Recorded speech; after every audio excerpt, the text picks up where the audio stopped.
بسم اللہ الرحمن الرحیم القرآن حیاتی. The Quran is my life, the way to connect with Allah subhanahu wa ta'ala.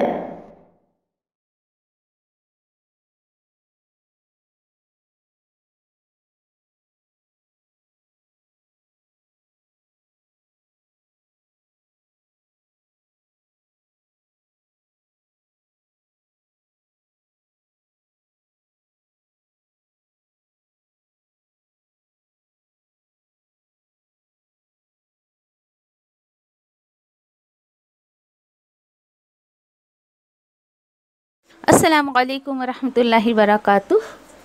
نحمدہ و نصلی علی رسولہ الکریم. اما بعد. سورہ ال عمران آیت نمبر 154 to 158.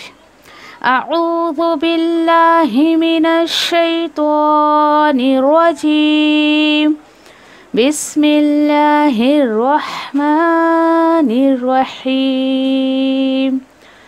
ثم أنزل عليكم من بعد الغم أمنة نعاسا يغشى طائفة منكم وطائفة قد أهمتهم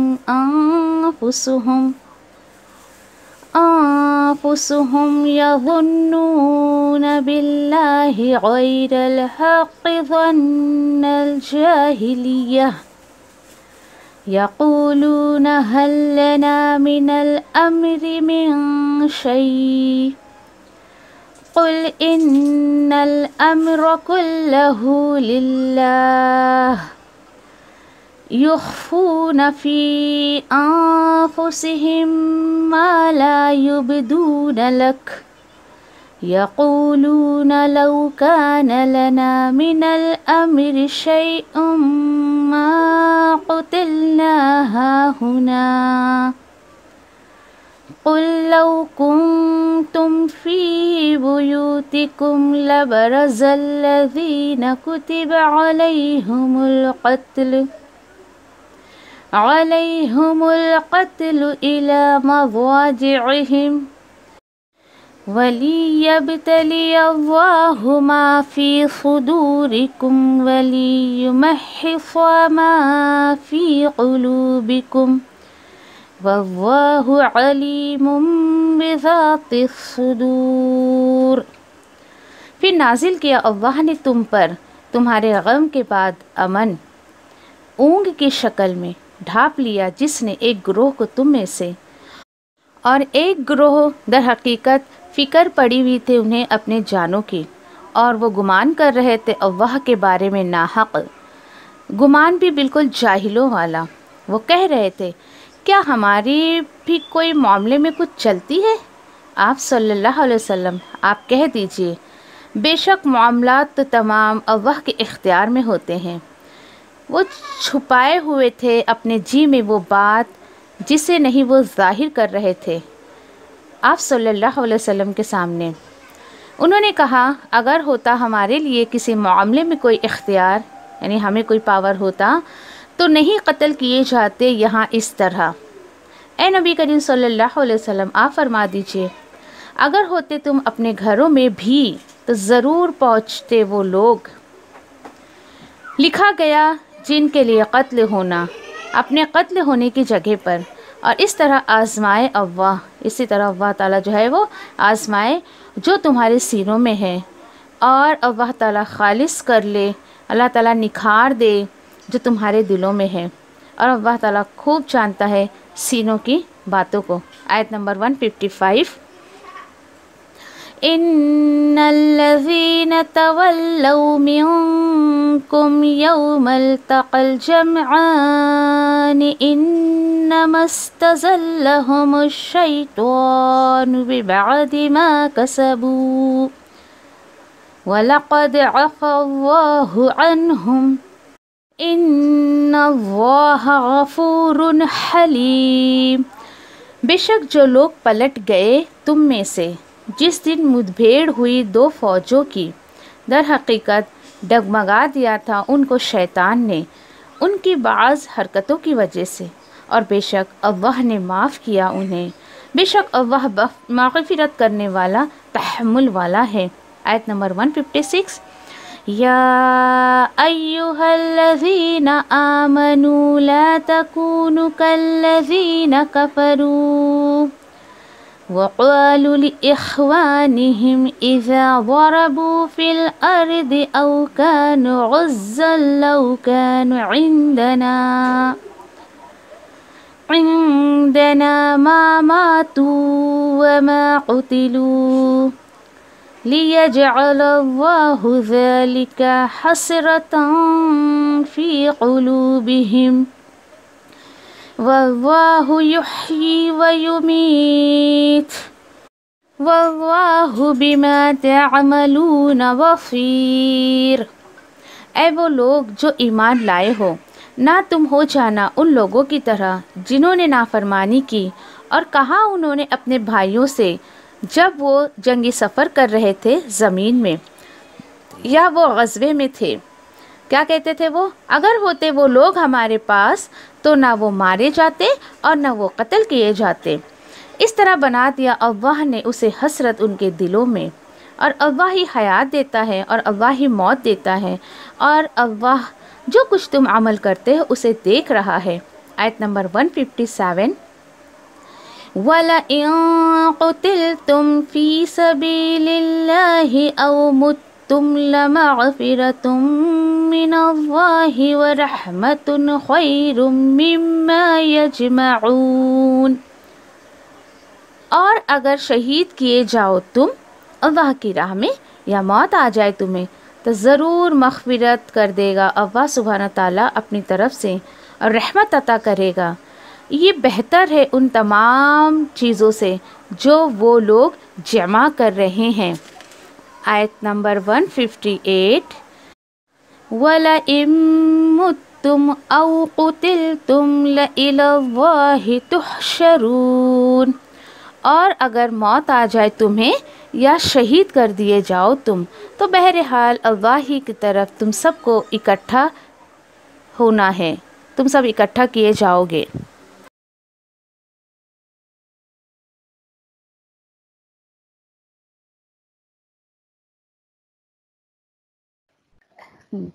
انشاءاللہ آیت نمبر 154 سے دیکھتے ہیں۔ اب یہ میدان جنگ کا ذکر کیا گیا اس میں۔ آیت نمبر 154 میں اللہ تعالیٰ کیا بتا رہے ہیں؟ ثم انزل علیکم من بعد الغم، پھر ہم نے نازل کیا، اللہ تعالیٰ میدان جنگ کی بات بتا رہے ہیں اور بہت خوبصورتی سے کہ ہوا کیا، انہیں اتنی مصیبت پڑی، غم پر غم پڑا، اس کے بعد جب انہوں نے صبر کیا صحابہ نے تو اللہ تعالیٰ بول رہے ہیں پھر ہم نے نازل کیا تم پر غم کے بعد امن۔ میدان جنگ میں زخمی ہے، تلواریں لگی ہوئی ہے، خون بہ رہے ہیں، اور میدان جنگ میں امن میں اللہ تعالیٰ نے جو ہے وہ امن میں لے کر آئی، یہ کیا بات ہو گئی؟ سکون اللہ نے دیا انہیں، اور اونگ کی شکل میں، وہ امن کی شکل میں آئی تھی، اونگ کی شکل میں، اور یغشا ڈھانپ لیا جس نے ایک گروہ کو تم میں سے۔ اب کیا ہوا؟ ایک گروہ کو، یعنی سارے لوگوں کے ساتھ یہ معاملہ نہیں ہوا تھا۔ غور طلب بات یہ ہے، میدان جنگ میں اتنے سارے 700 کے قریب لوگ ہیں وہاں پر، اور اس میں جو ہے جو صحابہ جو ہے ان کا جو شہید ہو گئے تھے ان کو چھوڑ کر باقی جو صحابہ بچے تھے، تو اتنی دکھ اور تکلیف میں، اتنے غم میں اللہ تعالیٰ بول رہے اونگ کی صورت میں میں نے تمہیں امن عطا کیا، لیکن ایک گروپ کو۔ اور دوسرے گروپ کا کیا تھا؟ دوسرا جو گروپ تھا وہ طائفتم قد اہمتہم، اور ایک گروہ ایسا تھا کہ در حقیقت فکر پڑی تھی انہیں، انہیں کیا فکر پڑی تھی؟ اپنے جان کی فکر پڑی تھی انہیں، اور وہ گمان کر رہے تھے اللہ کے بارے میں۔ کیا گمان کر رہے تھے؟ اللہ کے بارے میں ناحق جو ہے ایک دم جاہلانہ گمان کر رہے تھے، ایسی سوچ رکھ رہے تھے. اور وہ یعنی کہ کیا سوچ رہے تھے؟ بلا وجہ ہمیں یہاں پر لے کر آ گئے، ہماری موت آ جائے گی، ہم بھی شہید ہو جائیں گے. نبی کریم صلی اللہ علیہ وسلم کو کیا پڑی تھی نعوذ باللہ ہم کو یہاں لانے کی نا. ایسے ایسے نہیں، لیڈر کو جو ہے وہ بہت یہ لوگوں کا ایک رویہ ہوتا ہے. جب کام سب اچھے سے چلتے رہتا ہے تو کوئی کسی کو کچھ نہیں کہتا ہے. ذرا سا اگر کام میں تھوڑا سا اگر بگاڑ ہوا تو سب لیڈر کو پکڑتے ہیں. تم نے دیکھو آرگنائزیشن اچھی نہیں کری، تم نے یہ کام صحیح نہیں کیا، تم نے وہ کام صحیح نہیں کیا نا، اس لیے ایسا ہو گیا. نعوذ باللہ وہ اللہ کے بارے میں ایسے ایسے گمان کر رہے تھے. پتہ ہے آپ کو یہ لوگ کون تھے؟ وہ لوگ بظاہر جو مسلمانوں کے ساتھ تھے لیکن ان کے دل میں ایمان نہیں اترا تھا. وہ آنا تو نہیں چاہتے تھے لیکن یہ دکھانے کے لیے کہ ہم بھی مسلمان ہیں اس لیے وہاں پر جو وہ آ گئے تھے ساتھ میں. ابھی نے اپنے جان کی پڑی تھی. اور یقولون هل لنا من الامر من شیء، اور وہ سب کہہ رہے تھے کیا ہماری بھی معاملے میں کچھ چلتی ہے؟ یعنی ہمیں کچھ اختیار ہے، ہمیں کچھ اختیار ہے، ہم کچھ مشورہ دے سکتے ہیں کیا؟ کسی معاملے میں ہمیں کچھ اگر اتھارٹی دی جائے گی؟ دیکھیے نبی کریم صلی اللہ علیہ وسلم کا جو انداز تھا، مشورہ کرتے تھے، مزاج تھا ان کا. دیکھیے مشورہ ہوتا ہے، وہ آرڈر نہیں ہوتا ہے. منافقہ صفت جو لوگ ہوتے ہیں نا ان کو ایسا رہتا ہے نا کہ جو مشورہ ہم نے دیا نا یہ ایز اے آرڈر سامنے والے کو ماننا چاہیے. تو اگر میرے اندر یہ بات ہے تو دیٹ مینس میرے اندر بھی منافقت ہے کہ اگر مجھ سے کوئی سجیشن مانگتا ہے، مجھ سے کوئی مشورہ مانگتا ہے اور اگر وہ نہیں مانا تو مجھے برا لگ جائے گا، یہ منافقت کی نشانی ہے. تو دیکھیے کہ مشورہ تو مشورہ ہوتا ہے، اور آپ صلی اللہ علیہ وسلم کو آرڈر اللہ کی طرف سے ملا تھا کہ آپ اپنے صحابہ سے مشورہ کیا کرو. اس کے بعد جب ایک کام پر سب کی رائے لینے کے بعد آپ کا اتفاق ہو کسی کام کو کرنے کا تو اللہ پہ توکل کرتے ہوئے اس کام کو کر لو. تو بات یہی ہوئی تھی. آج رخسار نہیں ہے، نہیں تو پورے احد کا جو ہے وہ بتانا تھا مجھے. انشاءاللہ کل اویلیبل رہے گی وہ، تو کل احد، جنگ احد کے بارے میں ہم تھوڑا سا ڈسکشن کریں گے. انشاءاللہ چلے گا ڈسکشن ہمارا کچھ انشاءاللہ. تو بات آپ کو جو ہے وہ اچھے طریقے سے سمجھ آئے گی کہ کس طریقے سے جو ہے کچھ لوگ کہہ رہے تھے نہیں نہیں کیا ضرورت ہے مدینہ سے باہر جانے کی، مدینہ کے اندر ہی جو ہے وہ رہ کر جو ہے وہ لڑائی کرتے ہیں، باہر جائیں گے تو زیادہ ہمیں جو ہے وہ ڈر ہوگا، خوف ہوگا، موت آنے کا ڈر ہوگا، ایسا ہو جائے گا ویسا ہو جائے گا. اس طریقے کے خیر کچھ معاملات تھے.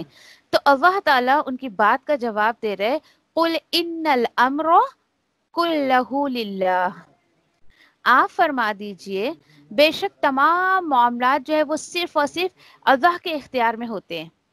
تو کیا پتہ چلا کہ اللہ کے حکم کے بغیر کوئی کام نہیں ہو سکتا ہے. انسان کتنی بھی کوشش کر لے اس کے ساتھ وہی چیز ہونے والی ہے کہ جو اللہ نے اس کے لیے لکھ دیا ہے. مزید اب دیکھیے یہاں پر یہ جو بات تھی کہ جنگ میدان میں اللہ تعالیٰ نے انہیں جو ہے اونگ کی صورت میں جو ہے امن اور ایک پیس ان کے اوپر اتار دیا تھا. اور انشاءاللہ اور آگے ہم پڑھیں گے، یعنی اس میں بھی جنگ بدر میں تو بارش وغیرہ بھی ہوئی تھی. اللہ تعالیٰ نے آگے سورہ انفال میں انشاءاللہ پڑھیں گے ہم لوگ انشاءاللہ. دیکھیے جنگ ابھی ہم میں سے کوئی میدانی جنگ میں تو نہیں جا رہے، لیکن دکھ غم ہے، دکھ ہے، آپ کو پریشانی ہے، کوئی مصیبت ہے، اس میں اگر انسان بہت سکون کی نیند سوتا ہے تو وہ اللہ کی طرف سے اس کے لیے بہت بڑی نعمت ہے یہ کہ اتنے مطلب غم کی صورت میں بھی، اتنی پریشانی کی حالت میں بھی وہ سکون کی نیند اللہ تعالیٰ اسے دے رہا ہے. اور جو ہے اگر نماز میں جو اونگ آتی ہے وہ شیطان کی طرف سے ہوتی ہے. یہ ہے ایسا. اب آپ بولو گے کہ کیوں شیطان کی طرف سے آتی ہے؟ تو اس لیے کہ وہ نہیں چاہتا ہے کہ آپ اللہ کے حضور میں جھکیں، اللہ کے لیے سجدہ کریں، آپ جو ہے وہ اللہ کی عبادت کریں اس طریقے سے. اور میدان جنگ میں اونگ آنا، پریشانی کی حالت میں اونگ اور نیند آنا سکون کی. اور پھر آپ دیکھیں کہ اب میں اور آپ اپنے ایمان کے لیول کو ذرا سا چیک کر لیں کہ جب مجھ پر کوئی بھی پریشانی آتی، اپنی زندگی کا پاسٹ کا کوئی ایک لمحہ آپ یاد کریے کہ بہت زیادہ آپ پریشان تھے اور اس لمحات میں اللہ تعالیٰ نے بڑی سکون کی نیند آپ کو عطا کی، تو یہ ہے اللہ کی طرف سے وہ رحمت. کہ پریشانی کی حالت میں سکون کی نیند ہے، کہ سکون بہت بڑی نعمت ہے، نیند بہت بڑی نعمت ہے۔ مزید اللہ تعالیٰ بتا رہے ہیں یخفون فی انفسہم ما لا یبدون لک، وہ چھپاتے، وہ سب چھپا رہے تھے اپنے ہی جی میں، اپنے دل میں، جو نہیں وہ ظاہر کر رہے تھے آپ کے سامنے۔ ظاہر سی بات ہے نا، وہ لوگ جو ہے چھپا رہے تھے، یہ چیز چھپا رہے تھے کہ یعنی وہ لوگ نعوذ باللہ پیچھے پیچھے نبی کریم صلی اللہ علیہ وسلم کے بارے میں ایسی باتیں کر رہے تھے، وہ کیا ہو گیا انہیں، کیا ضرورت تھی باہر آنے کی، وہیں سے لڑ لیتے، ایسے ایسے نعوذ باللہ ایسی باتیں کر رہے تھے۔ یقولون، اور انہوں نے کہا لو کان لنا من الامر شیئن، اگر ہوتا نا ہمارے لیے، یعنی ہم کو اگر کسی بھی معاملے میں کوئی پاور دیا ہوتا نا، اگر نبی کریم صلی اللہ علیہ وسلم نے، ما قتلنا ہا ہنا، دیکھیں کتنی بڑی بات ہے، تو نہیں یہ سب قتل کیے جاتے یہاں اس طرح۔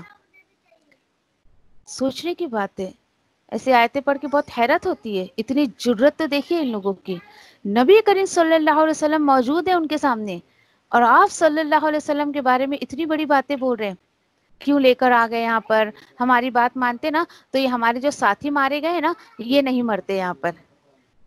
ہوتا ہے، یہ انسان کی سائیکو ہے۔ آپ نے اگر کبھی معاشراتی لیول پہ کام کیا ہوگا، گروپنگ میں کبھی کام کیا ہوگا آپ نے، ایک جو امیر ہوتا ہے، ایک ہیڈ ہوتا ہے، ہیڈ آف دی گروپ ہوتا ہے، سب کام اچھے سے چل رہا ہے، ذرا سا کچھ بگڑا تو سامنے نہیں پیچھے جا کے خسر پسر کریں گے، ان سے میں نے کہا تھا یہ مت کرو، دیکھو ایسا ہو گیا، دیکھو ویسا ہو گیا، میری بات نہیں سنتے، بالکل ایسا ویسا ہی ہو، تو یہ سب منافقت کی نشانی ہے۔ اگر میں اور آپ ایسا کرتے تھے چھوڑ دیجئے، جو ہونا ہے وہ ہونا ہے، ہم کسی کو بلیم نہیں کر سکتے۔ یہ اتنی بڑی بات نبی کریم صلی اللہ علیہ وسلم کو بول رہے تھے، تو دیکھیے آپ صلی اللہ علیہ وسلم کچھ نہیں کہتے تھے، لیکن اللہ تعالیٰ نے ان کی باتوں کا جواب دیا، قُل لَوْ كُنْتُمْ فِي بُيُوتِكُمْ، آپ فرما دیں نبی کریم صلی اللہ علیہ وسلم، اگر ہوتے تم اپنے گھروں میں، لَبَرَزَ الَّذِينَ، تو ضرور پہنچتے وہ لوگ، لکھ دیا گیا ہے جن کے لیے قتل ہونا، ڈیفینیٹلی۔ دیکھیے موت کا وقت جو وہ مقرر ہے، چاہے وہ انسان اپنے بیڈ روم میں مرے، باتھ روم میں مرے، ہال میں مرے، سڑک پہ مرے، یا میدان جنگ میں مرے، اسکول میں، کالج میں، کہیں بھی مرے، جو اس کا وقت مقرر ہے، وہ اللہ عالم کہ اس وقت وہ بندہ کہاں پہ ہوگا۔ اصل بات وہ میدان جنگ میں مرے، اصل بات یہ نہیں، اصل بات یہ ہے کہ اس وقت ان کی موت لکھی تھی اللہ سبحانہ تعالیٰ کی طرف سے۔ تو اللہ تعالیٰ بول رہے ہیں کہ تم اپنے گھروں میں بھی ہوتے نا، تو ڈیفینیٹلی یہ جو ہے قتل کرنا یا اس وقت ان کی جو ہے وہ موت آنا تو لکھ دیا گیا تھا۔ تو وہ جن کے لیے قتل ہونا تھا، ان پر جو قتل لکھ دیا گیا تھا، کہ اگر وہ اپنے قتل ہونے کی جگہ پر بھی ہوتے، جہاں کہیں بھی ہوتے، تو وہ چیز، وہ موت انہیں پا لیتی۔ پھر کیا ہوا؟ اب اللہ تعالیٰ اصل چیز بتا رہے ہیں کہ اور اسی طرح آزماتے ہیں اللہ تعالیٰ بول رہے ہیں پتہ ہے تمہارے ساتھ یہ معاملہ کیوں ہوا؟ وَلِيَبْتَلِيَ اللَّهُ، اور اسی طرح آزمائے اللہ جو تمہارے سینوں میں ہے۔ اللہ تعالیٰ جو ہے، دیکھیں کہ کبھی بھی ایسا ہوتا ہے نا کہ ایک مناسب حالات رہتے ہیں نا تو انسان کی اصلیت سامنے نہیں آتی ہے، لیکن ذرا غیر مناسب حالات آ جائے، ذرا دکھ، ذرا پریشانی آ جائے، تو بالکل سارے لوگوں کی جو ہے وہ اصلیت کھل جاتی ہے۔ اللہ تعالیٰ یہ بتا رہے ہیں یہاں پر کہ کبھی کبھی ایسے معاملات میں تمہارے ساتھ اس لیے کرتا ہوں تاکہ تمہارے دل میں جو چیز ہے وہ سامنے آ جائے۔ یہ بھی انسان کی ایک سائیکولوجی ہے کہ نہیں؟ ایک دم نارمل حالت میں انسان کے دل میں کیا ہے وہ آپ کے سامنے کبھی ظاہر نہیں کرے گا، ذرا سے آپ کے اوپر پریشانی آئے، دکھ آئے، فوراً دل کا سارا غبار نکال کے آپ کے سامنے رکھ دے گا۔ ایک تو یہ مقصد ہے کہ جو تمہارے دلوں میں ہے وہ سامنے اللہ تعالیٰ لا کر دکھائے، اس کے ذریعے اللہ تعالیٰ جو ہے تمہیں آزمائے۔ وَلِيُمَحِّصَ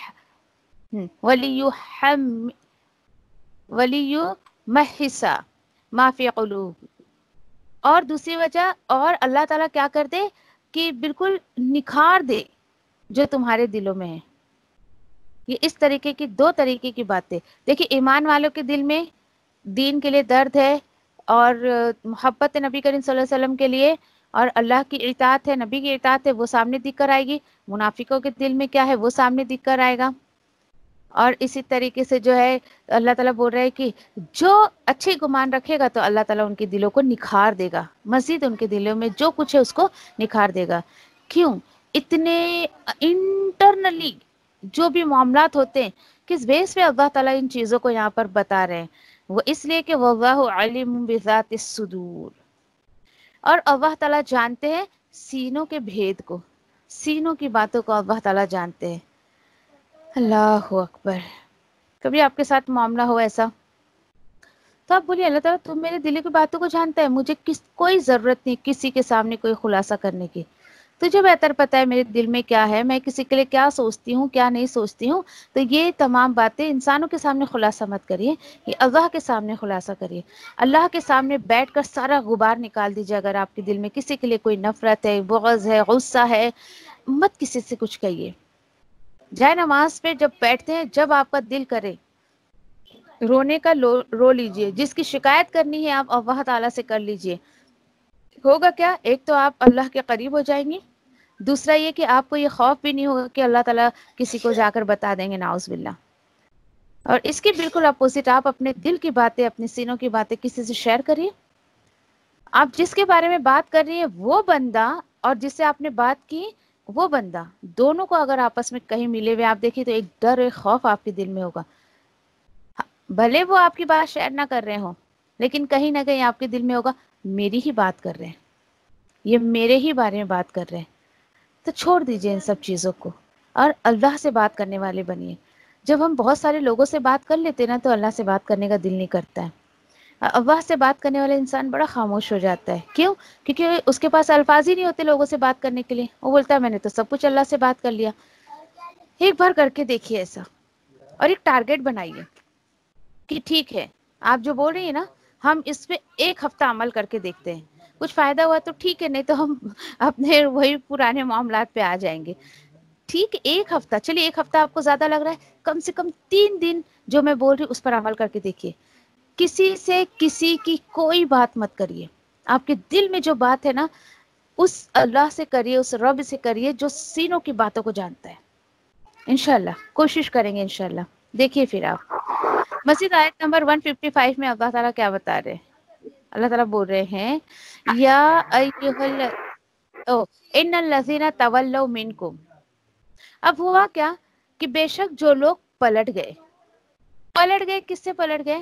جب وہاں سے پلٹے تم میں سے مراد یہاں پر مسلمانوں سے.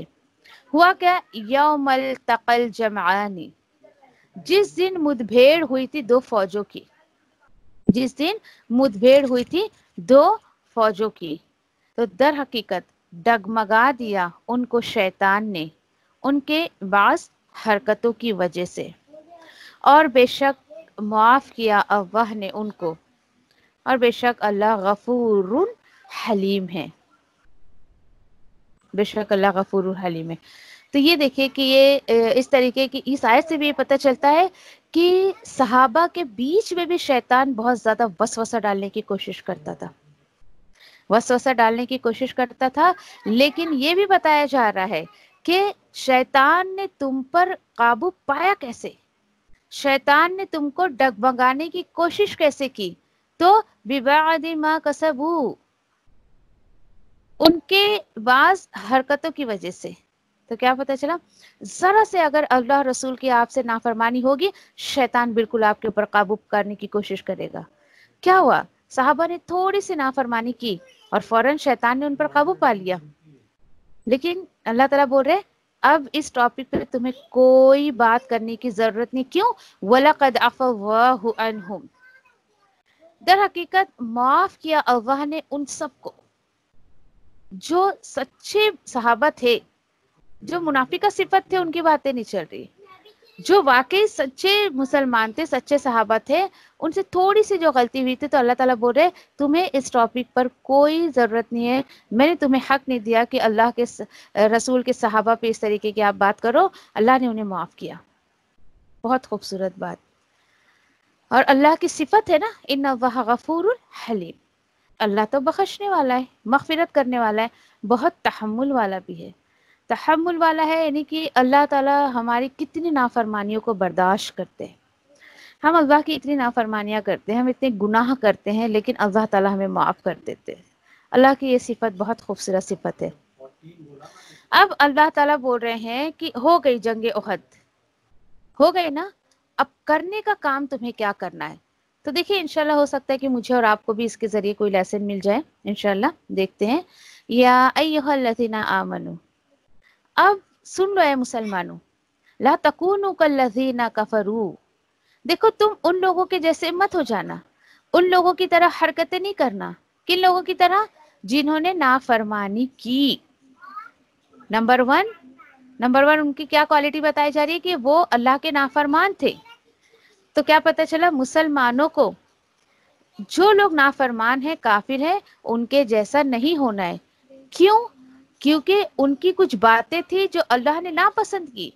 اس میں سے ایک بات یہ تھی وَقَالُوا لِإِخْوَانِهِمْ، اور کہا انہوں نے اپنے بھائیوں سے.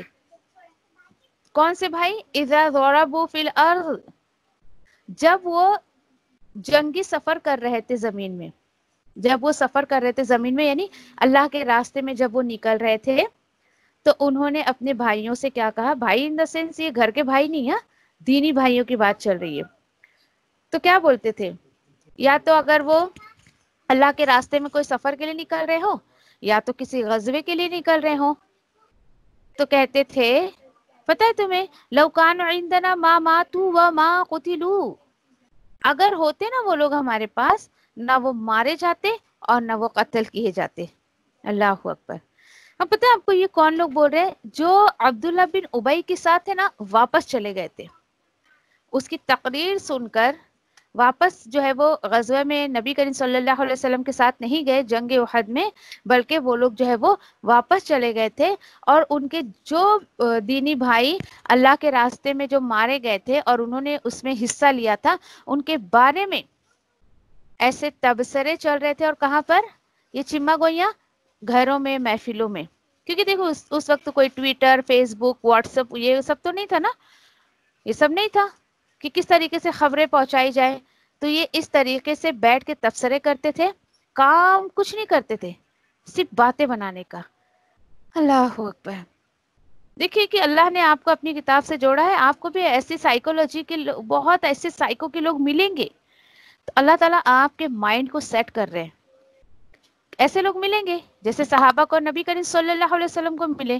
تو اپنے آپ کو تیار رکھو ایسے لوگوں کی باتیں سننے کے لیے. ابھی جیسے کہ آج کے ٹائم پر آپ اللہ کے راستے میں نکلے، چاہے چھوٹا کام اللہ ہم سے لے یا بڑا لے، کوئی آپ سے کہے ارے کیوں جاتے ہو، دیکھو دیکھو وہ جاتی ہے، وہ کتنی ابھی دیکھو نا اتنی محنت کرتی ہے، وہ دھوپ میں جاتی ہے، وہ ایسا کرتی ہے، وہ ویسا کرتی ہے. یہ کیا ہے کہ گھر میں بچوں کو چھوڑ کے جانے کا، شوہر کو چھوڑ کے آنے کا، ساس سسر کو چھوڑ کے آنے کا، یہ کیسا دین ہے؟ تو یہ سوچنے والی بات ہے کہ ایسے کچھ باتیں خیر میرے کانوں تک آئی تھی تو میں بہت حیران تھی کہ ایک عورت سروس یا جاب کے لیے صبح سے شام تک اپنے بچوں کو، گھر والوں کو چھوڑ کر جاتی ہے نا، اس پر کوئی انگلی نہیں اٹھاتا ہے. کوئی یہ نہیں کہتا ہے کہ تم کیوں جاب پہ جا رہے ہو اتنے سب بچوں کو چھوڑ کر. اور ذرا سا وہ اللہ کے کام کے لیے گھر سے 1-1.5 گھنٹہ نکلے تو بولیں گے یہ کیسا دین ہے، جو مطلب گھر میں بچوں کو چھوڑ کے یہ کیسے چلے جاتے. یہ اس طریقے سے جو ہے چما گوئیاں لوگ کرتے ہیں، تبصرے کرتے ہیں لوگ. اللہ تعالیٰ بول رہے ہیں ایسے سائیکو کے لوگ تمہیں ملیں گے. تمہیں تھوڑی اللہ کا کام چھوڑنا ہے، لیکن لوگوں کی باتیں بھی سننے ملتی ہے، بہت سننے ملتی ہے. ٹھیک ہے، اللہ تعالیٰ بول رہے ہیں یہ جو ان کی زبان سے بات نکلی نا، پتہ ہے کیوں نکلی؟ لِيَجْعَلَ اللَّهُ ذَلِكَ حَسْرَةً فِي قُلُوبِهِمْ، یہ اس لیے نکلی کہ بنا دے، اسی طرح بنایا اللہ نے اسے حسرت ان کے دلوں میں. یہ کیا بات ہو گئی؟ حسرت ان کے دلوں میں، اصل میں انہیں چڑ تھی بہت زیادہ. اب کچھ تو باتیں بنانی ہے نا. انہیں یہ پتا تھا کہ اللہ کے راستے میں اگر کوئی شخص مارا گیا یا مر گیا تو اس کا اجر بہت بڑا ہے اللہ کے حضور میں، بہت ہی بڑا. ایک تو وہ بالکل قبر کے عذاب سے اللہ تعالیٰ اسے محفوظ رکھتے ہیں. جس نے دین کا درد لے کے زندگی جیا، اس کی موت بھی اسی پر آئی. تو اس طریقے سے جو اللہ تعالیٰ اس کو شہید کا درجہ دیتے، ضروری نہیں ہو میدان جنگ میں مرے جا کر، نہیں. اصل چیز مقصد اور نیت ہوتی ہے کہ آپ کی نیت اصل میں کیا ہے. آپ لوگوں میں مشہور ہونا چاہتی ہیں یا واقعی اللہ کا دین کا کام کرنا چاہتی ہیں؟ کیا مقصد ہے آپ کا؟ تو نیت تو اللہ کے سوا کسی کو نہیں پتا. تو ایک دم یعنی دیکھیے کہ اچھی نیت رکھیے اللہ کے دین کے لیے. انہیں پتا تھا کہ کیا فائدے پہنچتے ہیں اللہ کے راستے میں نکلے تو، بس ان کے دل میں ایک حسرت تھی تو کچھ بھی بولنے کا نا اس طریقے سے. اب اصل بات اللہ تعالیٰ بتا رہے ہیں تم کیا کر سکتے تھے، تمہارے پاس ہوتے تو تم یہ دعویٰ کر رہے ہو کہ نہ وہ مارے جاتے نہ قتل کیے جاتے. ایک جگہ تو اتنی سخت آیت انشاءاللہ پڑھیں گے ہم لوگ، آئی تھنک سورہ توبہ میں انشاءاللہ، کہ اللہ تعالیٰ بول رہے ٹھیک ہے یہ ایسا بول رہے ہیں نا تو ٹھیک ہے نا، ان کو بولو جو تمہاری جان نکل رہی ہوگی نا اس وقت اپنی جان کو روک کے دکھانا. ایسا دعویٰ کر رہے ہو نا، ٹھیک ہے چلو ان کی جان تو تم نہیں بچا سکے نا، تم اپنی جان بچا کے دکھا دینا. اللہ اکبر. اصل بات ہے واللہ یحیی و یمیت، اللہ وہ ذات ہے جو حیات دیتا ہے، زندگی دیتا ہے اور وہی موت دیتا ہے. کیا پتہ چلا؟ زندگی اور موت کا اختیار صرف اللہ سبحانہ تعالیٰ کے ہاتھ میں.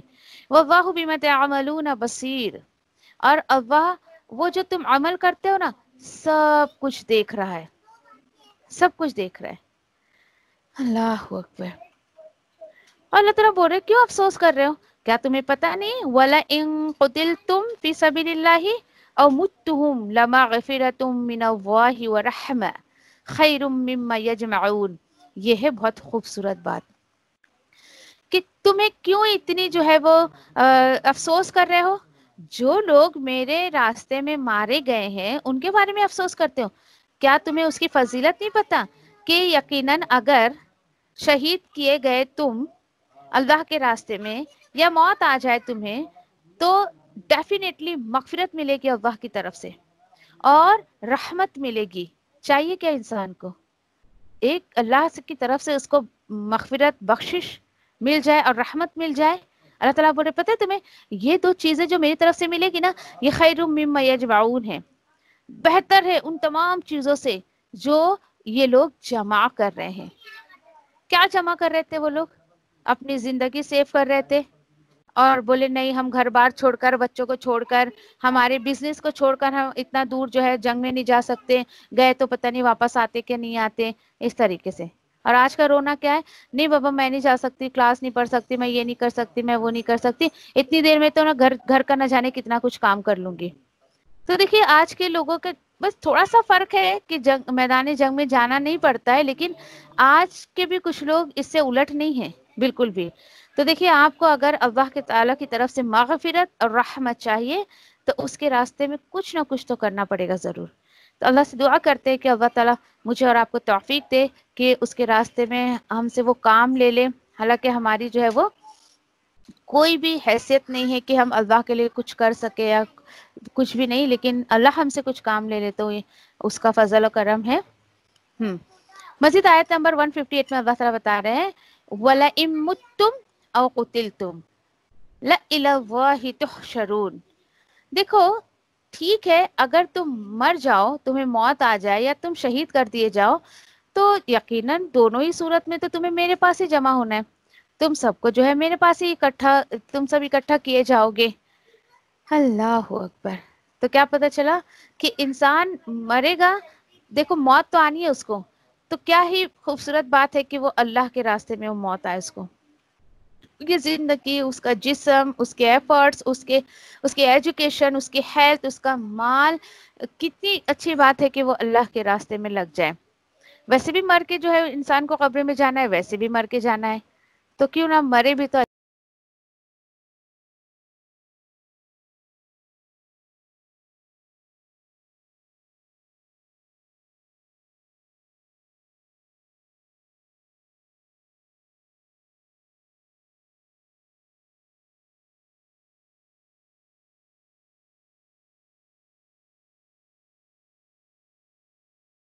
اللہ میں تیری رحمت کی امیدوار ہوں، پھر مجھے ایک لمحے کے لیے بھی میرے نفس کے حوالے نہ کر اور میرے سب حالات سنوار دے، کیونکہ تیرے سوا کوئی معبود نہیں ہے. اللہ میں تجھ سے نفع بخش علم، پاکیزہ رزق اور قبول ہونے والے عمل کا سوال کرتی ہوں. اے اللہ مجھے فائدہ دے اس کے ساتھ جو تو نے مجھے سکھایا ہے، اور مجھے سکھا جو میرے لیے فائدہ مند ہو، اور میرے علم میں اضافہ فرما دے، آمین۔ اے اللہ میرے گناہوں کو بخش دے، میرے گھر میں وسعت فرما اور میرے رزق میں برکت عطا فرما۔ اے اللہ مجھ پر میرے بڑھاپے کے قریب اور میرے عمر کے خاتمے تک اپنا رزق کشادہ کر رکھنا۔ اے اللہ میری کفایت کو اپنے حلال کے ساتھ اپنے حرام سے بچا اور مجھے اپنے فضل سے اپنے سوا ہر کسی سے بے نیاز کر دے، آمین یا ربی۔ اے اللہ جو رزق تو نے مجھے عطا کیا ہے اس میں مجھے قناعت اور برکت عطا فرما اور مجھے ہر غائب ہونے والی چیز کا بدلہ بھلائی کے ساتھ عطا فرما، آمین یا رب العالمین۔ اے اللہ کوئی کام آسان نہیں مگر جسے تو آسان کر دے، اور جب تو چاہتا ہے مشکل کو آسان کر دیتا ہے۔ اے اللہ ان دعاؤں کے ساتھ میں تجھ سے دعا کرتی ہوں کہ تیری کتاب کو سمجھنا ہم پر آسان کر دے، تیری کتاب کو سمجھ کر اس پر عمل کرنا ہمارے لیے آسان کر دے، انشاءاللہ آمین یا رب العالمین۔ سبحان اللہ و بحمدہ، سبحانک اللہم و بحمدک، نشہد ان لا الہ الا انت، نستغفرک و نتوب الیک۔ سبحان ربک رب العزۃ عما یصفون وسلام علی المرسلین والحمد للہ رب العالمین، برحمتک یا ارحم الراحمین۔ ربنا آتنا فی الدنیا حسنہ وفی الآخرۃ حسنہ وقنا عذاب النار۔ ربنا تقبل منا انک انت السمیع العلیم وتب علینا انک انت التواب الرحیم، آمین یا رب العالمین۔ والسلام علیکم ورحمۃ اللہ وبرکاتہ۔